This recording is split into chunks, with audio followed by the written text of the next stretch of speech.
Dear friends, आज की इस वीडियो में हम बात करेंगे रिप्रोडक्शन से रिलेटेड कुछ महत्वपूर्ण प्रश्न के बारे में।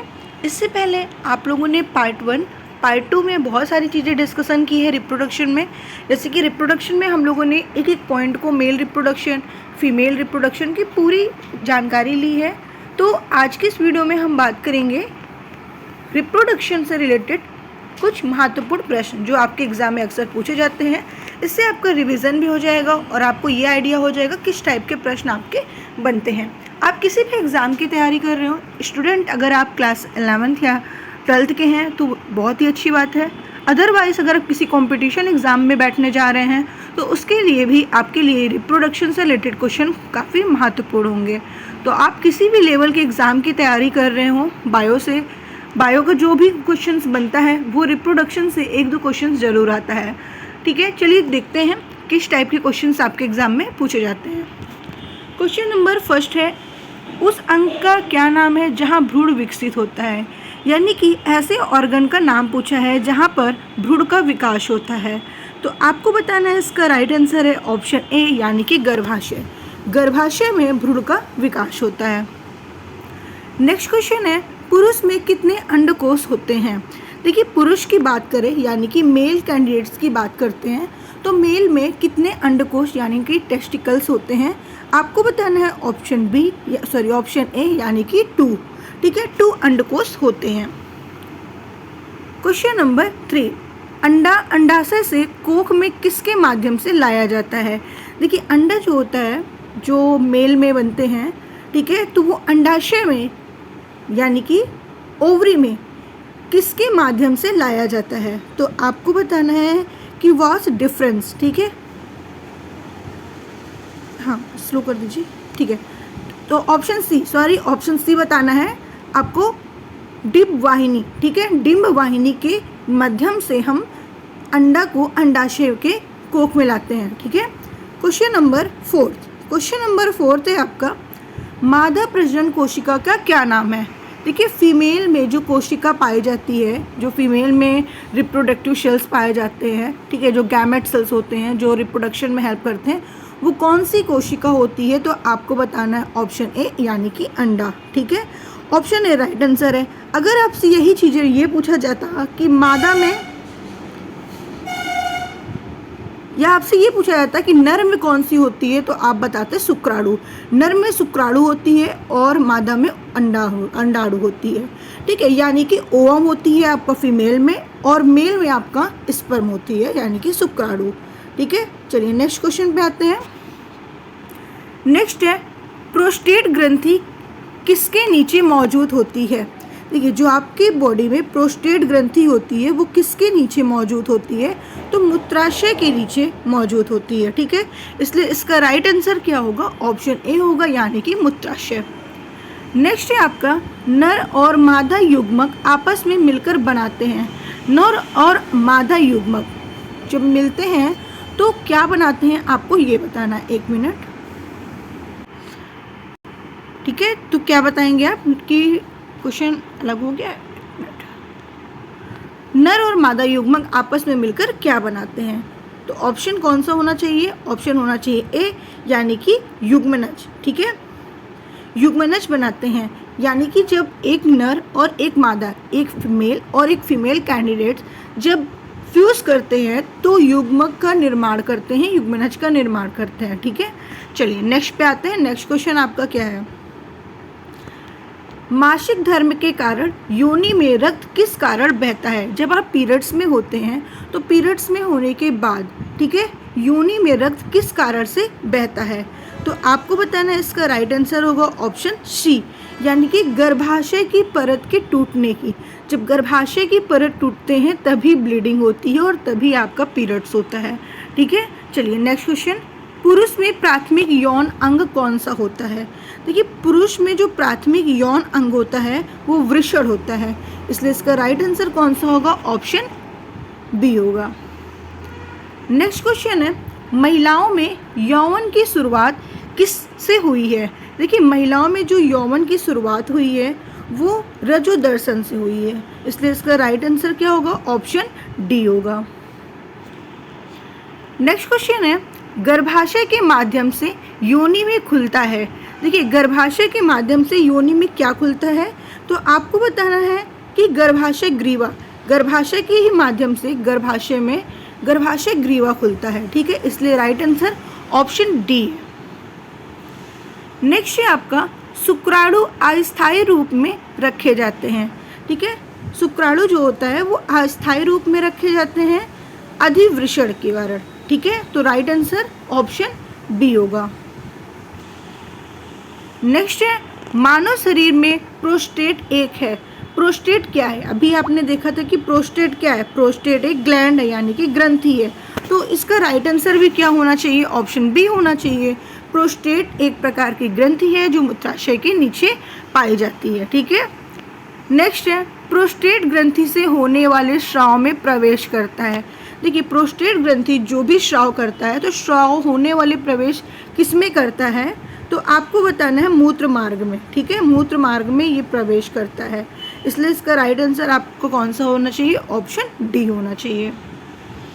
नेक्स्ट है गर्भाशय में भ्रूण को पोषण प्रदान करने वाले ऊतक का नाम बताइए। यानी कि जब महिलाएं प्रेग्नेंट होती हैं, तो प्रेग्नेंट होने के बाद जब बच्चे भ्रूण में होते हैं, तो उन्हें पोषण प्रदान करने वाले कौन से ऊतक होते हैं। भाई हम जो खाते हैं उन्हें लगता है, लेकिन वो पहुंचाते कैसे हैं भ्रूण में, तो आपको बताना है किसके ज़रिए पहुंचाते हैं, तो याद रखिएगा प्लेसेंटा। ठीक है, प्लेसेंटा के ज़रिए ही गर्भाशय में भ्रूण को पोषण प्रदान होता है। नेक्स्ट है निषेचन के परिणाम स्वरूप किस एक का निर्माण होता है। ठीक है, तो आपको बताना है ऑप्शन डी यानी कि युग्मनज। जब निषेचन का परिणाम निकल जाता है, यानी कि जब वो कोई मेल या फीमेल कैंडिडेट्स फर्टिलाइजेशन कर लिए, तो उसके निर्माण से युग्मनज का निर्माण होता है। तो आपका राइट आंसर ऑप्शन डी होगा। चलिए नेक्स्ट क्वेश्चन पे आते हैं। मानव में अंडाणु उत्पादन की प्रक्रिया को क्या कहा जाता है। देखिए मानव में जो अंडाणु उत्पादन की प्रक्रिया है उसे हम अंड जनन कहते हैं, इसलिए राइट आंसर कौन सा होगा, ऑप्शन ए होगा। नेक्स्ट है आपका नेक्स्ट क्वेश्चन है निम्नलिखित में से कौन सी एक प्रजनन कोशिका है। देखिए प्रजनन कोशिका की यहाँ पे बात की गई है, तो युग्मनज एक प्रजनन कोशिका है। ठीक है, कैसे, देखिए अब ध्यान से समझिएगा आप लोग। हम यहाँ पे बात कर रहे हैं किसकी, प्रजनन कोशिका की। प्रजनन कोशिका बोले तो जो रिप्रोडक्टिव सेल्स होते हैं, है ना, तो रिप्रोडक्टिव सेल्स देखिए WBC तो हो नहीं सकते, WBC आपके ब्लड में पाया जाता है, RBC भी नहीं है, लिम्फोसाइट ही WBC का टाइप्स है।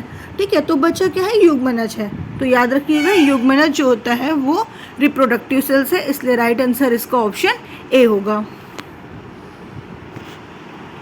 नेक्स्ट क्वेश्चन पे आते हैं। नेक्स्ट क्वेश्चन है आपका गर्भ निरोधक गोलियों में शामिल होता है। गर्भ निरोधक गोलियों में क्या शामिल होता है जिसको खाने से, ठीक है, बच्चे गिर जाते हैं, तो आपको बताना है गर्भ निरोधक गोलियों में क्या शामिल होता है। तो इसका राइट आंसर है ऑप्शन सी यानी कि प्रोजेस्टेरॉन और एस्ट्रोजन का गौण मिश्रण होता है जो गर्भ निरोधक गोलियों में पाया जाता है। तो इसका राइट आंसर आपका होगा ऑप्शन सी। इनमें से कौन सा मनुष्य में पुरुष जनन अंग का एक हिस्सा है। देखिए यहाँ पे आपके 4 ऑप्शन दिए हैं और इसमें पूछा गया है आपका कि इनमें से पूछा गया है कि इन 4 ऑप्शन में से कौन सा पुरुष जनन अंग हिस्सा है। तो देखिए पुरुष जनन की अगर जब बात हम करते हैं तो याद रखिएगा यहाँ पर कि शुक्राणु वाहिका जो होती है, शुक्राणु छिल किसमें पाई जाती है, पुरुष में ही पाई जाती है। बाकी गर्भाशय महिला में होती है, गर्भाशय नाल महिला में होती है, अंडाशय महिलाओं में होती है। तो ऑप्शन ए आपका राइट आंसर है। चलिए नेक्स्ट पे आते हैं। इससे पहले आपने अभी तक चैनल को सब्सक्राइब नहीं किया तो जल्दी से चैनल को सब्सक्राइब कर दीजिए, क्योंकि ये वीडियो आपके लिए काफ़ी यूज़फुल है और काफ़ी ज़्यादा इंपॉर्टेंट क्वेश्चंस मैं आपके लिए लेकर आई हूँ।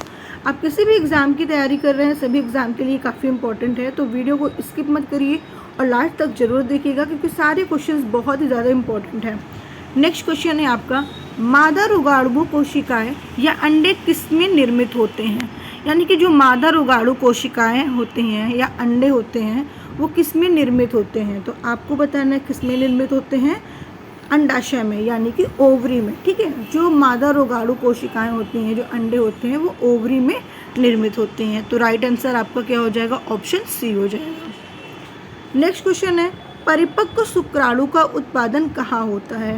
देखिए परिपक्व शुक्राणु का जो उत्पादन होता है, यहाँ पे हम शुक्राणु यानी कि यहाँ पे पूछा गया है परिपक्व शुक्राणु। देखिए शुक्राणु कहाँ पे होता है, मेल में होता है, ठीक है। तो परिपक्व शुक्राणु का उत्पादन होता है वृषण में।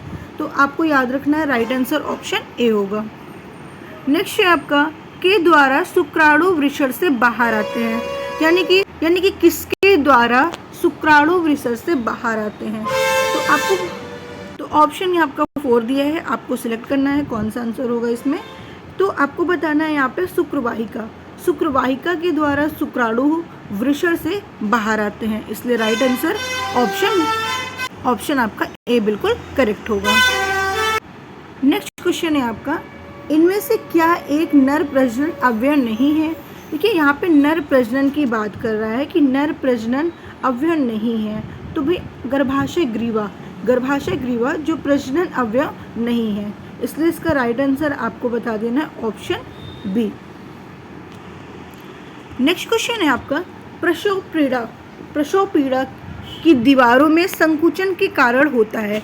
देखिए प्रसव पीड़ा की दीवारों में संकुचन के जो कारण होता है वो होता है गर्भाशय, ठीक है। इसलिए राइट आंसर आपका क्या हो जाएगा, ऑप्शन सी हो जाएगा। आपको ऑप्शन सी लगा लेना है, बिल्कुल राइट आंसर है।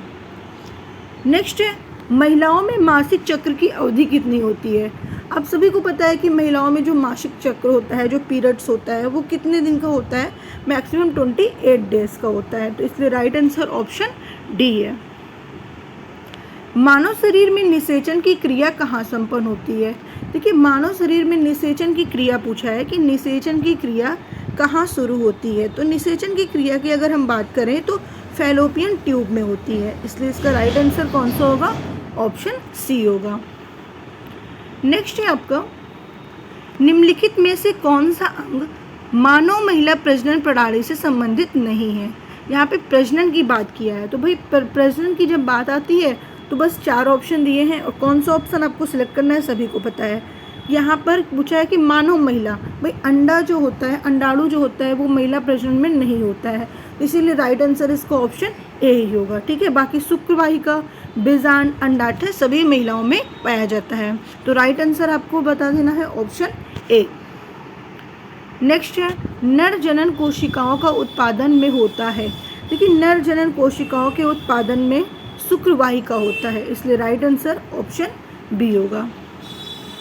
किस हार्मोन्स को प्रेगनेंसी हार्मोन्स कहते हैं। देखिए प्रेगनेंसी हार्मोन्स किसे कहते हैं, तो प्रोजेस्टेरॉन को, ठीक है। प्रोजेस्टेरॉन को हम प्रेगनेंसी हार्मोन्स के नाम से जानते हैं, याद रखिएगा, बहुत ही इंपॉर्टेंट है ये कि प्रेगनेंसी हार्मोन्स किसे कहा जाता है। बच्चे का लिंग निर्धारण किस पर निर्भर करता है। देखिए बच्चे का जो लिंग होता है, ठीक है, कि बच्चे क्या होंगे, मेल होंगे कि फीमेल होंगे, इनका लिंग निर्धारण किस पर होता है, तो भाई पिता पे होता है, ठीक है। क्योंकि माता तो XX ही देती है लेकिन पिता XY देता है, तो डिपेंड करता है पापा के ऊपर कि ये जो बच्चे होंगे वो आने वाले क्या हो सकते हैं, मेल हो सकते हैं या फीमेल हो सकते हैं, ठीक है। तो उनके लिंग पर निर्भर करता है, इसलिए राइट आंसर ऑप्शन ए है। और अक्सर देखा गया है कि आज तो, अब तो नहीं होता, आज के समय पे तो नहीं कह सकते, लेकिन पहले के समय पे हमेशा दोष दिया जाता था कि तुम बच्चा में लड़का नहीं दे पाई हो, लड़की नहीं दे पाई हो, हमेशा ऐसा आरोप लगाया जाता है। लेकिन उनकी जानकारी के लिए ये बताना बहुत ज़रूरी है कि ऐसा बिल्कुल भी नहीं है, ये हमारे हाथ में नहीं होता, ये डिपेंड होता है बॉयज़ में, यानी कि पिता में। पिता के ही लिंग से ही डिसाइड होता है कि भाई तुमने X वाला फ्यूज़ कराया कि Y वाला, तभी बच्चे मेल हुए या फीमेल हुए, तो इसमें माता की कोई दोष नहीं होता, वो तो दोनों XX लेकर आती हैं, ठीक है। तो कभी भी गलत उन्हें नहीं कहना चाहिए। फिलहाल उन्हें नहीं पता होता, उनकी फैमिली को नहीं पता होता, ऐसा लोग बोलते हैं, लेकिन आज सभी लोग जानकार हैं और सभी लोग इस चीज़ को भी ज़्यादा से ज़्यादा पहुंचाइए। इसीलिए सभी को एजुकेटेड होना बहुत ज़रूरी है। ये क्लासेस आपके लिए सिर्फ आपकी क्लासेस ही नहीं है, यानी कि आपका सिर्फ सब्जेक्ट ही नहीं है, आपका सिर्फ सिलेबस ही नहीं है, आपको पर्सनली ये सारी चीज़ें जानकारी होनी चाहिए। इसीलिए रिप्रोडक्टिव सिस्टम को पढ़ना बहुत ज़रूरी है। वैसे तो एक एक जितने भी सिस्टम आपके बायो में दिए हैं, सभी सिस्टम आपके ऑर्गन से रिलेटेड है, आपके बॉडी से रिलेटेड है। इसीलिए आपको सारे सिस्टम को कवर करना ज़रूरी है। समझने की कोशिश करेंगे तो समझ में आपको ज़रूर आएगा।